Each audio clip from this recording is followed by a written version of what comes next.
let's talk a bit more about what is the evolution of micromobility and how it started.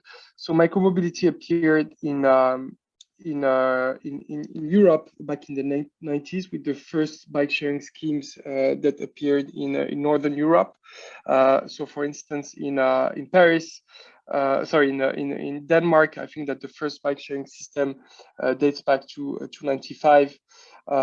Then a lot of cities followed on this trend and launched their own bike sharing system. So all of those bike sharing systems are dock based, so it requires a physical infrastructure to operate.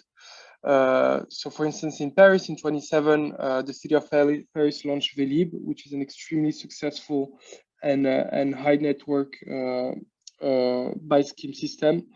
The problem with the system is that it has not been usually profitable for many reasons. One is that they depend a lot on city subsidies. They're highly subsidized as businesses. That's why they're so cheap, because they want most people to be able to access those services, and also because there are some stations that need to be built. And they are expensive to be built. They take some precious real estate space, and they're hard to maintain. And also because the bikes are non-standard, they have a high touch level of service required, and they need constant rebalancing to make sure that the whole system is efficient. So make sure that during peak hours you have available bikes in the specific areas, and that you're able to return the bikes in some specific areas at the end of the day.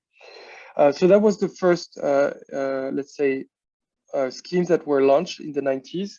But because of all these inefficiencies and because of this difficulty to make it profitable as a service, some private operators have started thinking about other ways to operate bike sharing systems, and it has coincided with the emergence and the let's say the democratization of smartphones, and that's how operators in China has launched free floating services. So they basically took this idea of using your phone and using your GPS to locate a bike, and they deployed it to an extreme, with like thousands of bikes that they would acquire and just deploy on the streets.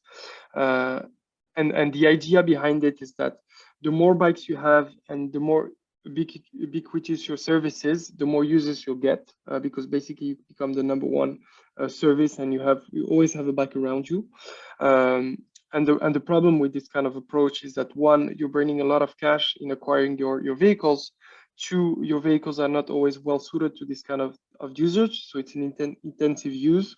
So they break a lot, so it costs you a lot of money to maintain your fleet, and it also costs you a lot of money to make sure that your fleet is perfectly positioned at all times. So that was kind of the second step, or the second big era in this micromobility industry. The third one is more recent and actually started in the US with the scooter operators. So Bird was the first scooter operator to launch in LA, in California, in 2017.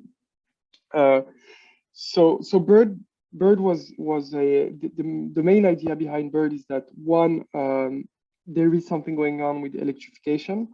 So light electric vehicles are becoming cheaper and cheaper for many reasons. One of the reasons being that the batteries themselves, the battery costs have been divided by 2 just in the last 10 years. So it has become a lot cheaper to buy and operate a fleet of electric scooters. And number 2 is that people are really looking for ways to cover their short trip distances. So Uber and all the ride-sharing companies are really offering a great value prop for longer distances, so anything above 2 miles. But this sweet spot between 0 and 2 miles is not really targeted, and that's where micromobility is thriving, and that's how Bird and other competitors that have followed have decided to approach the market.